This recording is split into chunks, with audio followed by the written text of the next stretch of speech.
kumtumikia Bwana.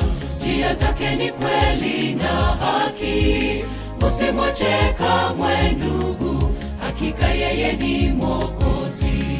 Siabudu mingine miungu, hawana nguvu wao sanamu. Bwana aliumba mbingu na nchi, yastahili sifa.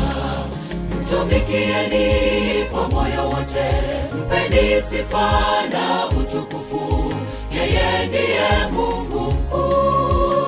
Anga latangaza utukufu wake, alisema vyote vikawa, atawala milele.